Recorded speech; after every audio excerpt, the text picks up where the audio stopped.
Lola García, buen día.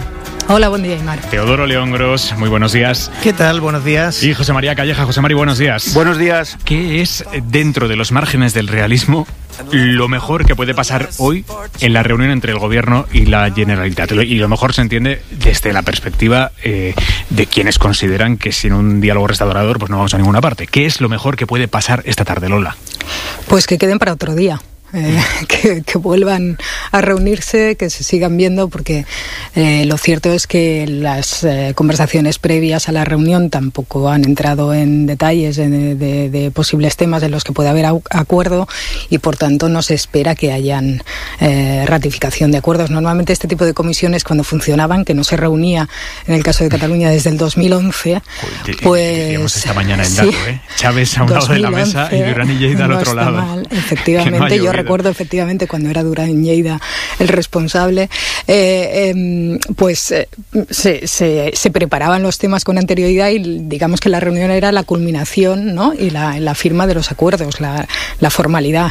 En este caso, bueno, pues un poco se ha empezado de una manera un poco extraña, y lo que se espera es que para octubre, para otoño, pues pueda haber otra reunión en la que se concreten cosas. De todas maneras, yo creo que el Gobierno central es muy optimista en el sentido de que cree que esto es importante para una cierta normalidad institucional, y sinceramente creo que de normalidad no vamos a tener en los próximos meses, ni mucho menos. Calleja.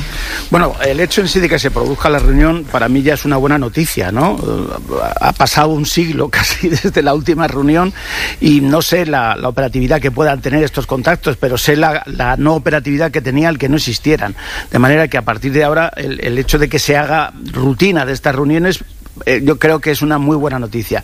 Es verdad que antes de la reunión Torra ha hecho unas declaraciones incendiarias, ¿no?, respecto del rey, considerando que no forma parte, que no es el rey de los catalanes. Al parecer es el que tiene capacidad para decidir si forma parte o no forma parte de su reinado de Cataluña también, ¿no? Pero bueno, en cualquier caso la reunión está bien. Es cierto que algunos sectores lo están planteando, me refiero del Partido Popular, como una especie de entreguismo por parte del gobierno de Sánchez, una especie de darse a los nacionalistas y reconocerles casi como si fuera un gobierno de otro país, viendo la alineación que responde a Cataluña, Ernest Maragall, etcétera. Se da la sensación como que son dos gobiernos de dos países distintos. Pero a mí el hecho de que se reúnan, de que hablen, de que puedan llegar a acuerdos, de que puedan plantear iniciativas, me parece que está muy bien, aunque es cierto que de aquí a septiembre, octubre va a haber una aceleración política en Cataluña bastante considerable. Pero bueno, si antes era mala noticia que no se reunieran, no digamos ahora que no es buena noticia el hecho de que se reúnan, ¿no? Sí, decías tú, preguntabas, Aymar, ¿qué es lo mejor? Lo mejor de que se hablen es que se hablen, sencillamente, ¿no? Que estén dispuestos a hablar o a no renunciar a hacerlo, ¿no? Claro, de 2011 hasta hoy, estos 7 años son 2.500 días, ¿no? 2.500 días que los españoles nos hemos levantado sin que se hablen, por tanto cada vez más lejos y con un problema cada vez más agravado. En definitiva, bueno, yo creo que estamos todos de acuerdo en que el diálogo es condición necesaria para que haya política y condición necesaria para que pueda haber resultados. Es verdad que esos resultados estamos también, me parece, todos de acuerdo en que son remotos en este momento, están muy alejados, y la propia El Sartadi lo ha diferido a otoño para no, digamos, para enfriar mucho cualquier expectativa para el día de hoy. Pero en fin, el diálogo es como la lotería, es muy difícil que haya premio, pero si no juegas es absolutamente imposible que no lo haya. De modo que, bueno, después de esos 2.500 días en que nos hemos levantado con una mayor distancia entre el gobierno central y el gobierno de la Generalitat, y en definitiva entre Cataluña y el resto de España, yo creo que es una buena noticia, aunque efectivamente también comparto con Lola y con José Mari que el comentario de la vicepresidenta del gobierno de que está encantada de la vida, de que la normalidad, como ella dice, sea la norma. En fin, hombre, es una normalidad muy peculiar, muy pintoresca esa de hablar con alguien que te habla de presos políticos, ¿no?, y de represión del Estado, que cuestiona la existencia misma de tu Estado de Derecho, que cuestiona los fundamentos esenciales de la democracia. En fin, el presidente de la Generalitat ayer hablaba de que Felipe VI no es el rey de los catalanes y que pida perdón. Por cierto, algo muy curioso que tantas veces sucede en esto: si pide perdón, si tiene que pedir perdón, entonces es que sí es el rey de los catalanes. generales, ¿no? En fin, partimos de una situación verdaderamente difícil, pero lo que es seguro es que solo hay un camino para que esa situación difícil al menos pueda empezar a revertirse, que es que exista el diálogo, ¿no? Y eso es la buena noticia del día. Vamos a lo concreto, Lola. ¿Qué margen real, práctico, tiene el gobierno para ofrecer algo, para contentar a los representantes de una Generalitat que ahora mismo está gobernada por quienes hacen del independentismo el motivo principal y casi único de su actividad política? A ver, yo creo que son dos cosas diferentes. Contentar a este gobierno creo que es prácticamente imposible, va a ser prácticamente imposible, porque lo que reclama este gobierno es un referéndum, eso está clarísimo, un referéndum de independencia. Y eso ya Pedro Sánchez ya ha dicho que no lo va ni abordar. Lo que pasa es que ya no se trata de contentar a este gobierno, se trata también de dar salida a cuestiones que afectan a todos los catalanes, sean o no independentistas. En esta reunión, por ejemplo, se va a hablar, a mí me sorprende que el PP hable de como si esta reunión fuera a contentar a los independentistas, pero si esta reunión forma parte del más puro autonomismo. De España de las autonomías, claro, funciona exactamente así, con comisiones bilaterales con todos. Exactamente, entonces, y en la reunión lo que se van a abordar son leyes que aprobó el Parlamento de Cataluña, en algunos casos incluso con el apoyo o la abstención del PP, y que fueron recurridos por el gobierno de Rajoy al Constitucional. Por ejemplo, no sé, la ley de cambio climático se abstuvo el PP en el Parlamento de Cataluña, fue recurrida por el gobierno central. La ley de igualdad de género de Cataluña, que en muchas cosas, salvo en la cuestión del aborto, el PP también apoyó y fue recurrida. La ley de emergencia habitacional y pobreza energética también fue recurrida. En fin, se van a abordar cosas absolutamente constitucionales y estatutarias. No, a pesar de que el gobierno de la Generalitat quiere poner sobre la mesa, yo creo que forma parte de la gesticulación, el tema de los presos y el tema del referéndum. Pero eso es por un lado. ¿Fue un error aceptar que eso estuviera en el orden del día? No, yo creo que no, que las cosas se tienen que hablar y que si una parte quiere poner sobre la mesa un tema y que la otra parte te diga que ese tema pues no es cuestión o materia de esa reunión, pues ¿por qué no? Es que prohibirle a la gente plantear temas me parece absurdo. No se trata de prohibir que la agenda nacionalista en este momento pasa por el estilo caudillista del señor Puigdemont y que digan, a ver, saquen ustedes a los presos.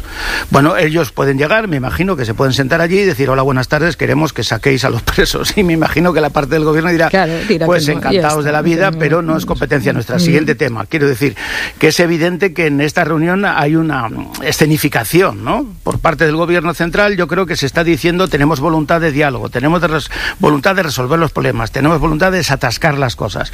Y por parte del gobierno de la Generalitat es evidente que contra Rajoy vivían mejor y que en la medida que por la otra parte se pueden hacer gestos de distensión o de diálogo, de tratar de desatascar asuntos que son muy engorrosos, por eso se trata es importante que se haga esa reunión.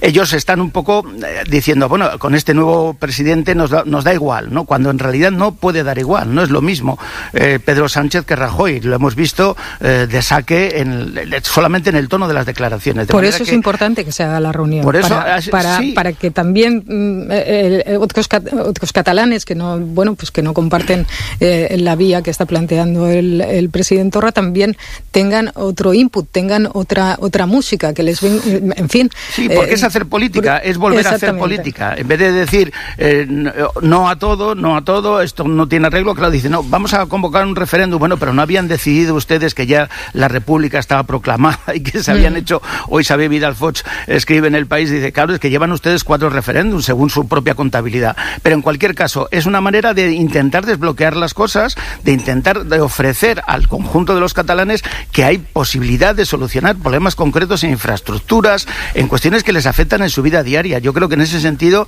esta reunión tiene ese éxito ya adelantado, el que se cambia el decorado que hemos tenido hasta ahora, ¿no? Bueno, digamos que hay dos planos, separación, ¿no? Ahí, digamos, la política virtual y la política real, por decirlo así, ¿no? Yo creo que Lola ha mencionado un punto clave cuando ha dicho, bueno, ya no se trata esta reunión de contentar al gobierno de la Generalitat, se trata de contentar a todos los catalanes, sean independentistas o no independentistas, ¿no? Es decir, se trata de carreteras o de los cercanías, se trata de violencia de género, digamos, de esa realidad epidérmica, ¿no? Que no tiene que ver con la ideología o con las ideas o con las aspiraciones y los sueños que puedan tener, ¿no? Entonces, en ese sentido, yo creo que es una reunión importante porque yo creo que existe evidentemente la posibilidad de intervenir en la realidad, ¿no? Y la propia Artadi decía ayer que bueno, que hay margen para materializar acuerdos, ¿no? Aunque por supuesto diferidos para otoño, no esta tarde no va a salir nada concreto. Pero a la vez es verdad que esa gestión real va a seguir entorpecida, incluso torpedeada por la parte ideológica o por la parte emocional, ¿no? Es decir, Puigdemont y el gobierno de la Generalitat insisten en que Pedro Sánchez tiene que pasar ya de los gestos a las palabras, ¿no? Decían los gestos y las palabras que suenen bien. Es verdad que en el resto de España seguramente mucha gente piensa, ¿y los independentistas cuándo van a abandonar los gestos y las palabras que suenan mal, ¿no? Porque todavía están en esa misma lógica, ¿no? No nos vamos a pasar un año hablando de cercanías, decía ayer Artadi, claro. El otoño va a ser muy, muy complicado. Muy duro cuando antes decía que no tenía esperanzas, digamos, de que hubiera un tipo de negociación que vaya más allá de lo que son pues la agenda habitual de cualquier relación de cualquier comunidad autónoma con el gobierno central, que ya es mucho después de 6 años, pero bueno, que no va a ir mucho más allá es porque va a haber un juicio en este otoño y dependiendo de las peticiones fiscales que haya en ese juicio y de la sentencia, pues aquí va a haber movilizaciones, va a haber probablemente elecciones anticipadas y se va a volver a un escenario de enfrentamiento y de conflictividad. Vamos a seguir hablando en 2 minutos, pero me tengo que ir a publicidad. Antes, una pregunta muy concreta, Lola. El gobierno de Torra ha empezado a trabajar ya en los presupuestos del año que viene, todo apunta a que va a buscar el apoyo en los comunes. ¿Hay mimbres para que Junts per Catalunya y Esquerra consigan formar una alianza nueva que les libere de depender siempre de la CUP? Bueno, efectivamente se quiere ir hacia los comunes. Yo creo que habría mimbres por parte de Esquerra Republicana. Creo que sí que Esquerra Republicana tiene muchas posibilidades en el futuro de establecer acuerdos estables con los comunes. El problema es Junts per Catalunya. Yo creo que será complicado. De todas maneras es curioso porque a la misma vez que hacemos este escenario, sí, ¿no?, de otoño que puede ser complicadísimo, el gobierno de Cataluña va, digamos, actúa con plena normalidad porque antes, no solo en esta comisión, sino que ha habido la conferencia sectorial de educación, la de pesca, la de igualdad, no envían al conseller, pero envían a representantes porque allí se están negociando, pues bueno, fondos, decisiones, medidas que interesan y que interesan también de cara a formar esos presupuestos. Y nos dijo la delegada del gobierno, Teresa Cunillera, el otro día aquí en Hoy por Hoy, que eso va a empezar a cambiar, que va a haber consellers que a ella le consta que progresivamente se van a ir incorporando a las reuniones sectoriales de sus distintos ramos. Bueno, 9:20 de la mañana, 8:20 en Canarias, en 2 minutos, analizamos qué puede salir mañana de la reunión entre Pedro Sánchez y Pablo Casado en la Moncloa. En la cadena SER, Hoy por Hoy, con Aimar Bretos.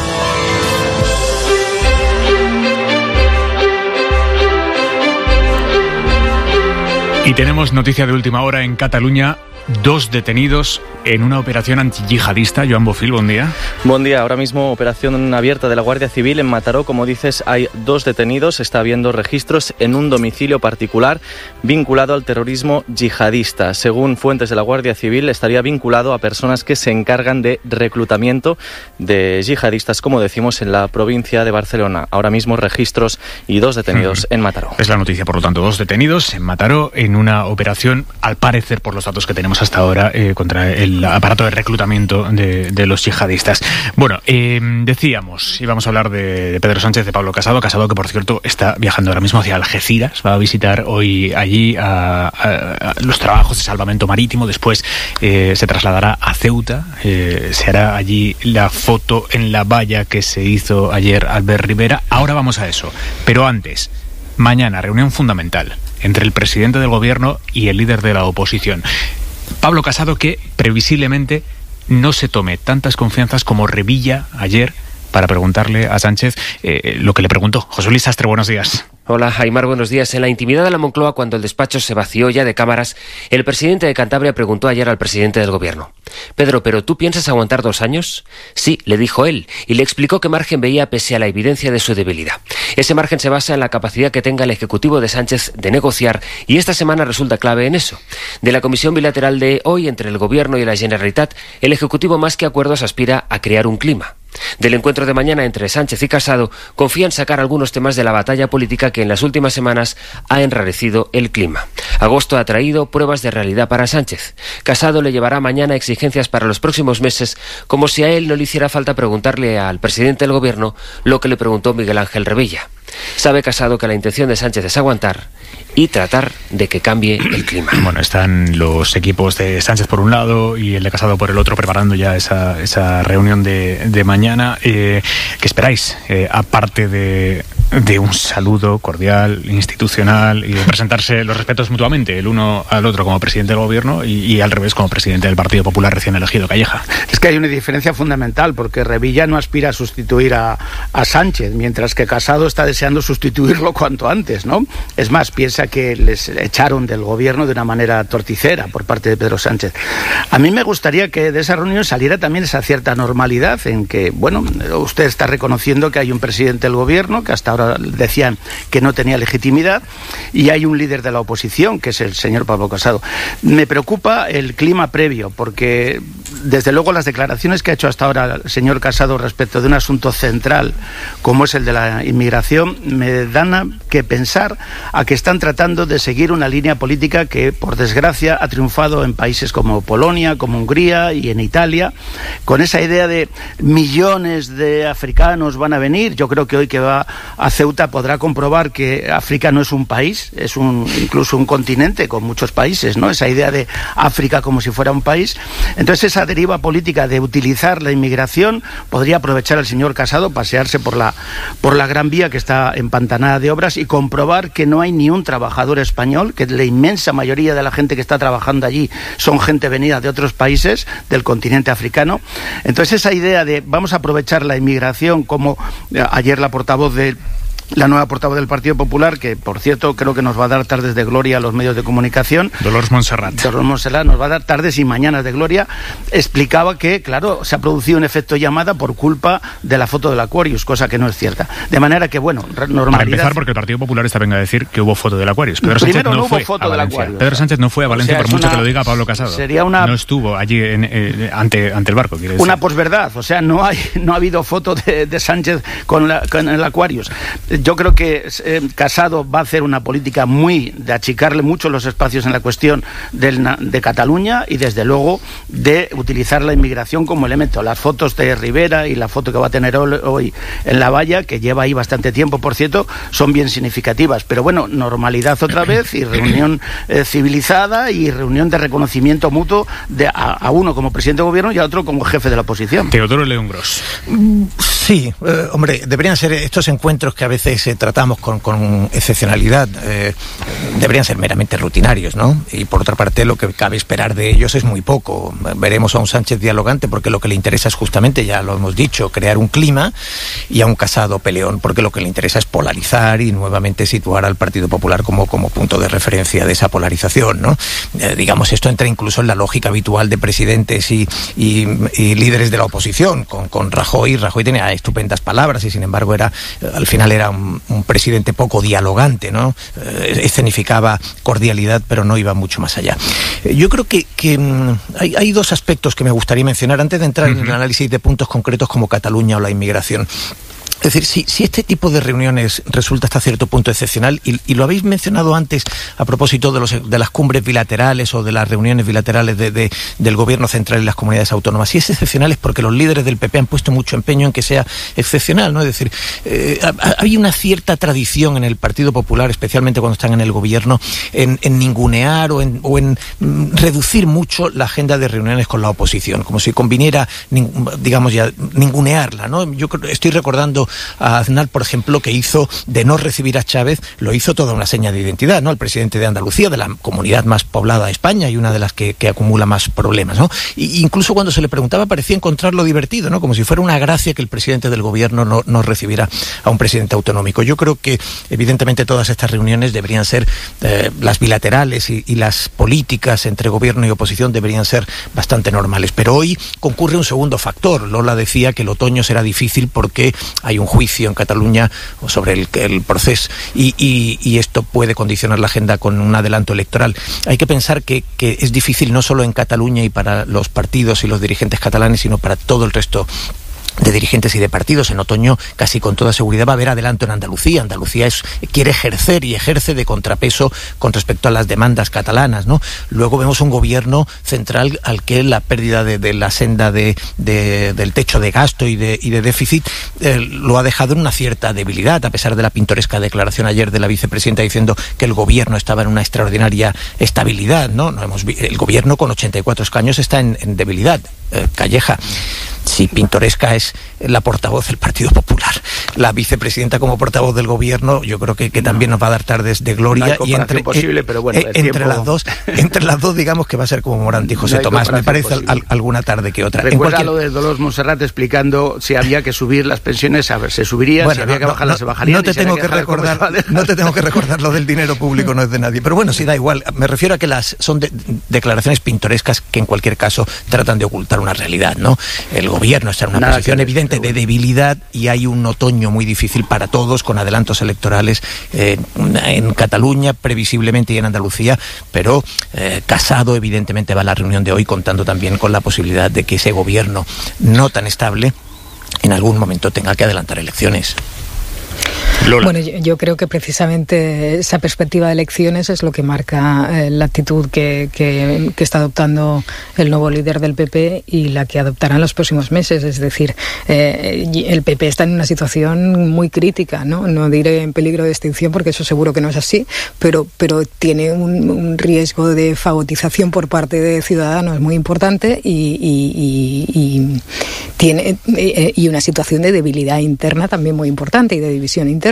Es decir, que el discurso de Casado va a ser pues de polarización efectivamente, de reforzamiento de las filas más fieles y de intentar llamar la atención de todo el sector de votantes más hacia la derecha. Por tanto, el discurso va a ser muy duro y las posibilidades de acuerdo con el actual presidente del gobierno las veo muy difíciles. Efectivamente, los dos temas en los que esa actitud más polarizadora puede hacer más daño es en el tema de Cataluña y en el tema de la inmigración, porque el discurso demagógico que está aplicando Casado en los últimos tiempos con el tema de la inmigración, cuando en fin, la política es la misma, no se ha cambiado ninguna ley, no ha habido ningún cambio significativo en cuanto a nuestras fronteras se refiere en el tema de la inmigración para que de repente el discurso cambie de esta forma tan radical. Es que, en fin, millones de africanos, sí. Lo siento, pero es que el número de africanos creo que no llega ni al 2% en España. En fin, lo que pasa es que los datos en este tipo de cosas luego no sirven. Se instala este tipo de discurso populista y demagógico y es muy difícil de arrancar. Pero sobre todo, fíjate, con un riesgo. Afortunadamente en España en 40 años la inmigración, la convivencia con la gente que venía de fuera no ha sido problema. Podemos decirlo, es que además hay que decir que efectivamente van a venir más inmigrantes, ¿no? Porque se han cerrado tierras rutas, claro. Y porque la economía va mejor. Y cuando la economía va mejor vienen más inmigrantes. Claro. Por cierto, hoy publica El País la carta que le ha enviado de vuelta el presidente de la Comisión Europea, Jean-Claude Juncker, a Pedro Sánchez, después de que el presidente del Gobierno de España enviara a Bruselas otra carta pidiendo más fondos no para España, sino para contener las salidas de migrantes desde Marruecos. Dice Juncker que entiende que es urgente hacer eso, frenar los saltos, frenar los desembarcos, pero que los fondos son limitados y que todo depende de las aportaciones que vayan haciendo en un futuro los distintos gobiernos. Por cierto, anoche el presidente francés Emmanuel Macron tuiteó en su cuenta oficial: solidaridad con España, que se enfrenta a otra llegada de inmigrantes. Es un reto europeo. Las migraciones deben gestionarse a través de la cooperación entre europeos. Este es el tuit de Emmanuel Macron a las 9 menos cuarto de la noche. Y contesta Pedro Sánchez a las 11:15 de la noche en francés. Bueno, no le voy a leer en francés, no le voy a leer en castellano. Europa unida frente a las amenazas comunes. En fin, también referirse a la inmigración como amenaza pues es una palabra fatalmente elegida, porque insisto, claro, hasta ahora es que eso la inmigración ha sido una fuente de riqueza para nuestro país, y no hace falta, antes he dicho el caso de la Gran Vía, pero uno se va a los cultivos bajo plástico de Almería y se da cuenta de que aquello está trabajando gente que no son españoles, la inmensa mayoría no son españoles, y la inmigración ha sido fuente de riqueza. Hoy tenemos un problema con las pensiones, pero entre otras cosas porque la población joven inmigrante que vino aquí cuando la situación económica era boyante, gente joven en edad de tener hijos, que podía trabajar y podía garantizar las pensiones en el futuro, buena parte de ellos han tenido que ir del país por la crisis económica. De manera que la inmigración hasta ahora para España ha sido una fuente de riqueza, y eso me imagino que hay que repetirlo 100 veces, por eso la palabra amenaza está tan mal empleada. Pero lo que no se puede hacer es crear un problema donde no lo hay. Es decir, vamos a crear el pánico, el miedo al otro, el que vienen millones de africanos. No vienen millones de africanos, han venido 22.000 personas de otros países el año pasado, son los datos oficiales, y entonces creas ese miedo, y a partir de ahí, como es un elemento emocional, la gente te va a votar a ti. Esa es un poco la cuestión, que yo creo que sería descoyuntar al país, que no se cree un problema donde no existe, y que no se siga el modelo, pues eso, de Polonia, de Hungría, y por desgracia también de Italia, que tenía una política completamente distinta, y que estamos viendo ahora cómo se está agrediendo a inmigrantes gracias a las declaraciones que a algunos les hacen mucha gracia de que estos son gentuza que viene por ahí. Yo la verdad que creo que sí, que se equivoca Pedro Sánchez con la palabra amenaza, aunque supongo que querría más bien hablar de las mafias y del descontrol que hay en el norte de África, tanto en Libia como ahora últimamente también en Marruecos, digamos, creando una presión, un modo de presión que en absoluto ayuda a los propios inmigrantes, ¿no? A los propios inmigrantes que tienen que pagar ingentes cantidades para quedar en manos de esas mafias, y a veces hacer viajes absolutamente temerarios en los que pierden la vida. Todo esto evidentemente no es el marco deseable en el que se produzca ese fenómeno de la inmigración, que estoy completamente de acuerdo. Pablo Casado particularmente ha llevado a un terreno absolutamente inquietante, ¿no? Primero porque lo ha hecho con datos falsos, ¿no? Lola lo recordaba hace un momento, ¿no? Y si, por sintetizar, digamos, con una mentira nunca se va a construir un debate ni racional ni inteligente. Pero están introduciendo otra vez los mantras clásicos, ¿no? El buenismo, el efecto llamada. Bueno, yo creo sinceramente que Casado debería de reconsiderar la vía Salvini, ¿no? Es verdad que para la derecha en Europa, y lo estamos viendo con Merkel, hay en este momento una presión muy grande con el tema de la inmigración, porque ellos mismos lo han alimentado. La imagen de Trump hace un par de días con el presidente italiano, con Conte, que en definitiva no es más que Salvini por persona interpuesta, diciendo que es mi nuevo amigo, ¿no? Y que el resto de países de Europa debería de imitarles. En fin, estos viajes de Steve Bannon, el Kubitschek, el editor al que el otro día entrevistaban a Carvajosa en El País, ¿no? Y que habla, en fin, de cómo están generando, digamos, relatos persuasivos sobre este tipo de temas para alimentar los fenómenos nacionalistas y populistas de derechas.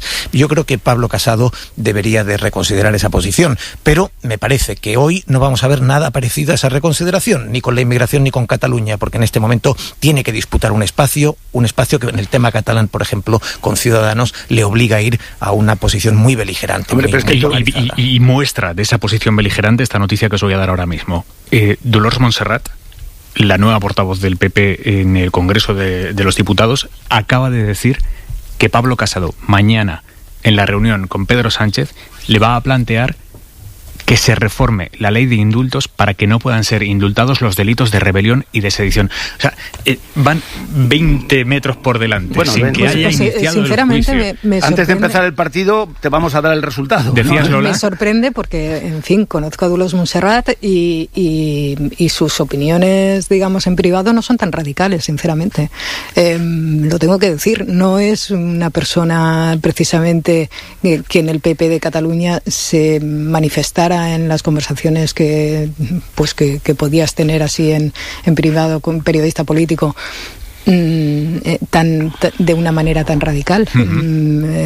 Creo que, en fin, es bastante claro que responde a una estrategia planificada de que al ver que hay un plan por parte de Pedro Sánchez de calmar la situación, de pues ponerle contra las cuerdas, pero habrá que recordar que Pedro Sánchez no obstaculizó la política de Mariano Rajoy cuando estaba en el gobierno en todo lo referente a Cataluña, sino todo lo contrario. Lo apoyó, pero claro, es que tú fíjate, esto que me explicas está muy bien traído, porque la realidad es que ella ahora es la portavoz del Partido Popular y la posición oficial del Partido Popular. Vamos a ver, el señor Casado en la campaña de las primarias acusó a Soraya Sáenz de Santamaría de haber dado beneficios a los etarras. Quiero decir, esto es una cosa tan disparatada, es decir, la política que puede llevar el señor Casado tanto en cuestión de inmigración como en cuestión de Cataluña, pues ya sabemos, nos imaginamos, no, la podemos constatar la que va a ser. Claro, habría que preguntarle al señor Casado los resultados electorales que le ha dado, ya que parece que el criterio es llevarse votos, los resultados electorales que le ha dado al Partido Popular en Cataluña, la política que ha llevado. Que pregunten al señor Albiol, que igual tiene información de primera mano. Recordemos la excepción prácticamente. Entonces, claro, vamos a ver, usted lo que va a hacer es decir que el gobierno central traiciona, porque no está ETA, pero vamos, seguro que traiciona pero es que el PP... a las víctimas, que traiciona a Cataluña, al Estado en Cataluña, y que nos llena esto de inmigrantes. Esa va a ser su política, de trazo grueso, pensando que con eso va a ganar votos, que por cierto, el señor Rivera se le ha adelantado y ha ido a ver la valla antes que él, o sea que va a ser una carrera también ahí muy de analizar, ¿no? Por eso hoy se adelanta él a pedir los indultos, ¿no? la imitación de indultos, ¿no? Pero fíjate, cosa, que incluso durante la campaña de las primarias llegó a hablar de ilegalizar a los partidos independentistas y desde luego de limitar su proyección en el Congreso de los Diputados, ¿no? Y incluso sobre el desafío soberanista ha propuesto llevar al Código Penal los delitos de sedición impropia, declarar ilegal la posibilidad del referéndum. En fin, es evidente que con Ciudadanos están no solamente en una posición, digamos, mínima en Cataluña, ¿no? Sino que, digamos, están en la pelea, en ese horizonte electoral que ahora mismo condiciona todas las agendas.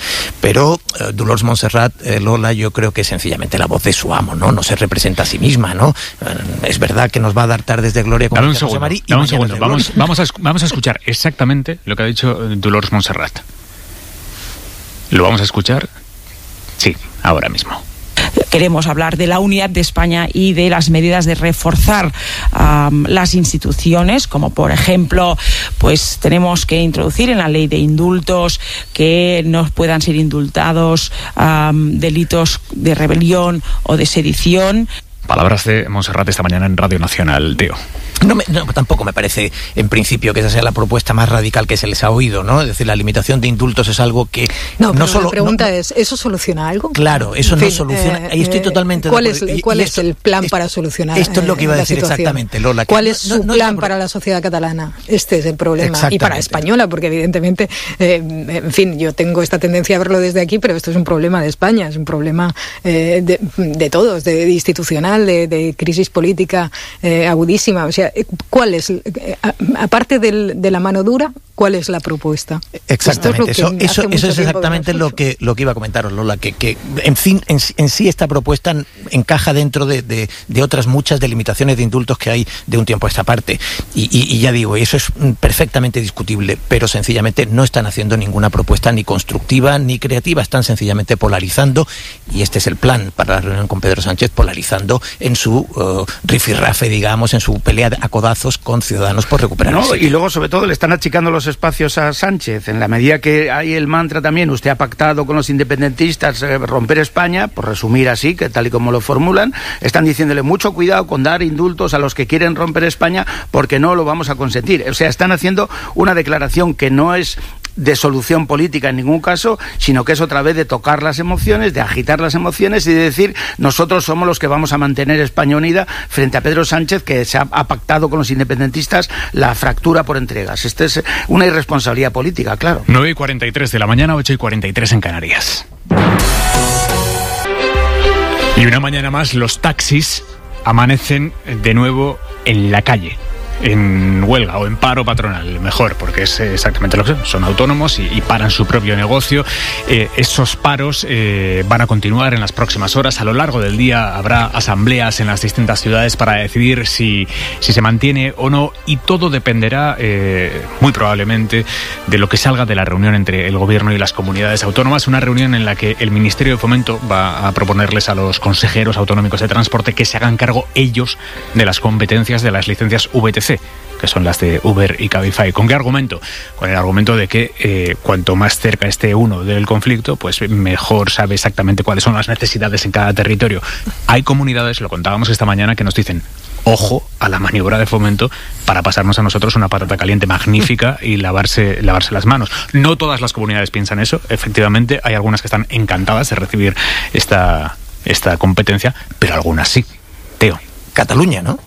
Diría pero porque ya la venía demandando con anterioridad y están convencidos de que... Bueno, es que si quieren la independencia y no piden las licencias VTC, ya sería muy grave.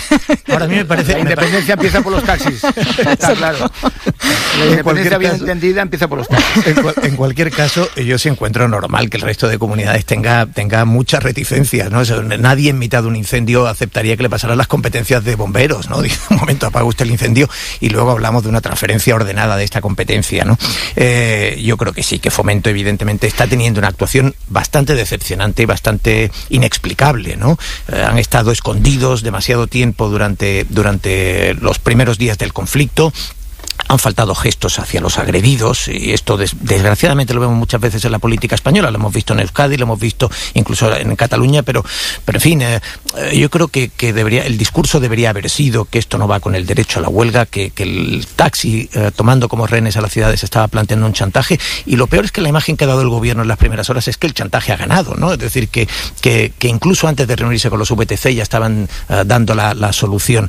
Yo creo que, en fin, yo creo que este conflicto del taxi merece un análisis algo más profundo que el del conflicto político que pueda haber en la primera línea estos días. Yo creo...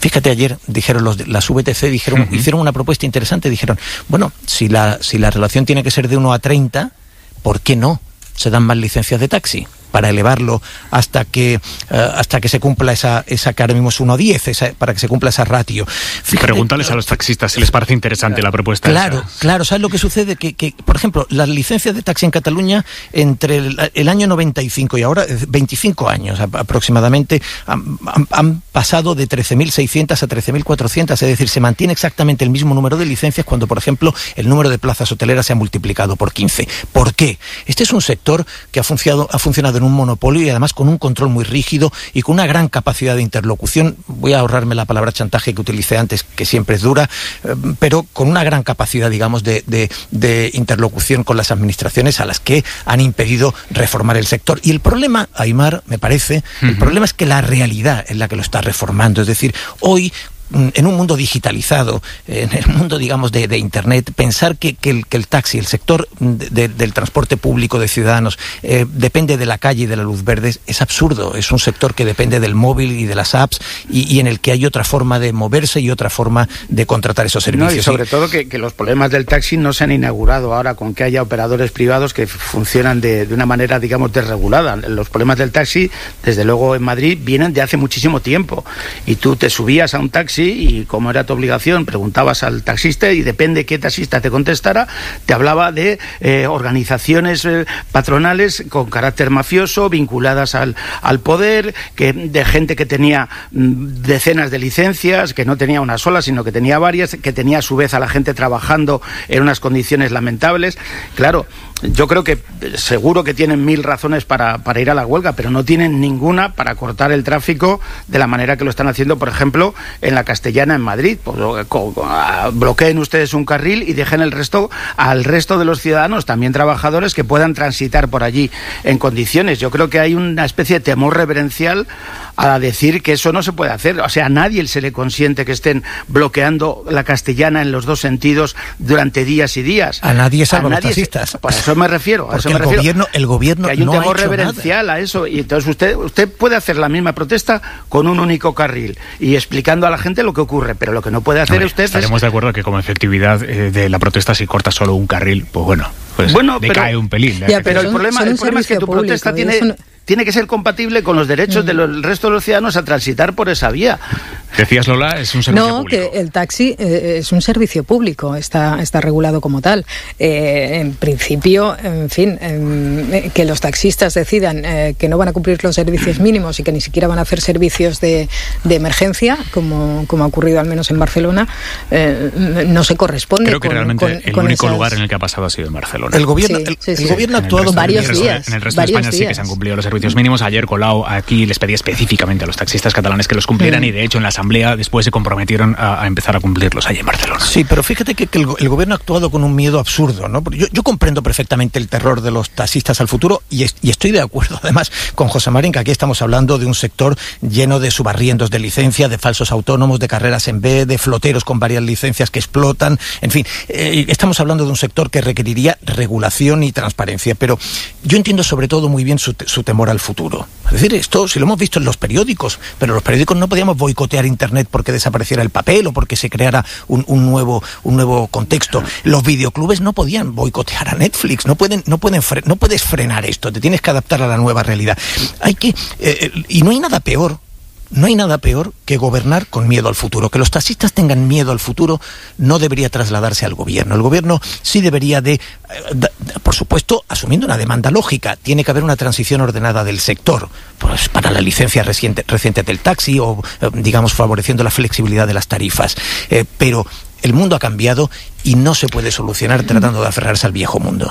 Yo creo que una cuestión concreta. ¿Os preocupa la radicalización que se está viendo en los liderazgos del sector en las grandes ciudades? En el caso de Barcelona con Tito Álvarez, que bueno, es una persona que no oculta cuáles son sus orígenes, que tiene una forma de gestionar esto muy dura, digámoslo así. En Madrid, quien consiguió realmente movilizar el viernes por la tarde a los taxistas fue esa persona que se hace llamar el Peseto Loco, que fue a la reunión con Pedro Saura vestido con esa camiseta negra, llamada Peseto Loco, que hablaba incluso de radicalizar las protestas. ¿Os preocupa ese cambio en el liderazgo del sector que se está dando? A mí me parece muy preocupante. Cada uno tenemos una idea del sector del taxi como usuarios y desde luego como adscripción ideológica que durante algún tiempo se les ha atribuido.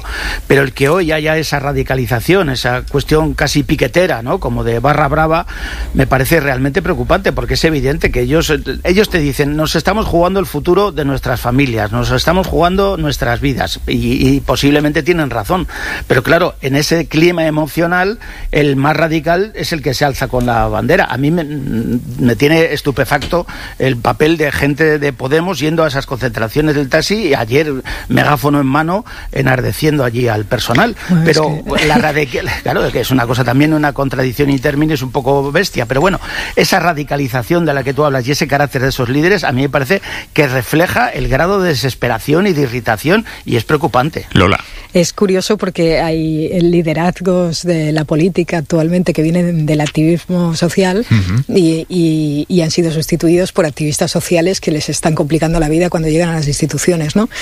Bueno, es el signo de los tiempos, la radicalización y la falta de matices y, en fin, y el lenguaje grueso. Creo que si eso se da en la política, pues cómo no se va a dar en el activismo, ¿no? Yo antes quería comentar también que una cosa es estar abiertos a la innovación, que efectivamente es algo que, o sea, este conflicto, aunque se solucione ahora, pues vendrán nuevas formas de transporte o de, en fin, la tecnología inventará otras fórmulas para intentar desbloquear esa rigidez del sistema del taxi, pero al mismo tiempo que debemos estar abiertos a la innovación, también tenemos que corregir la injusticia de determinadas economías, de determinados mercados de llamada economía colaborativa, que en fin, que el problema no es la tecnología. Lo que les da ventaja a esas multinacionales es la competencia desleal que hacen en materia de regulación y en la materia fiscal. Dame 2 segundos. De impuestos, dame 2 segundos, bueno, más bien 2 minutos, dame Lola y seguimos.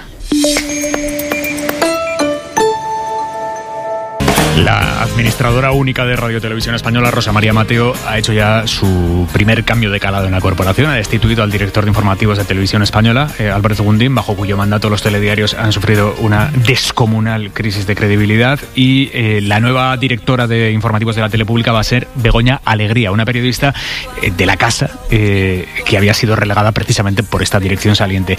Empiezan a moverse las cosas en la tele de todos. Calleja. Es una excelente profesional, es una mujer con muchísima experiencia en televisión, estuvo trabajando en el Centro Territorial del País Vasco y es una honrada profesional, gran profesional, desde luego nada que ver con los zorrocotrocos que han estado dirigiendo los informativos de Televisión Española, que la han hundido literalmente. Enhorabuena por el nombramiento, insisto, buena gente, buena profesional, rigurosa y conoce la televisión como nadie. ¿Algún apunte mínimo para el que tenga unos segundos, Teo, Lola? Bueno, la televisión pública necesita ser un punto de referencia para una sociedad democrática, como lo es en el resto de Europa. La televisión en España, RTV estaba en una crisis profunda de credibilidad, en efecto, y es el momento de cambiar. El gobierno desaparecido en otros conflictos, aquí sí ha actuado como debía hacer. ¿Y Lola? Bueno, yo le deseo mucha suerte y porque no va a ser fácil, ¿no? Este tipo de una televisión pública es, iba a decir, un monstruo mediático, ¿no? Es muy difícil de manejar y bueno, pues lo mejor de las suertes. Y muchísimo acierto, desde luego. Mejor que los otros, vamos, con decir hola, buenos días. José Mari Calleja, Teodoro León Gros, Lola García, gracias a los tres. Adiós. Un abrazo. Muchas gracias.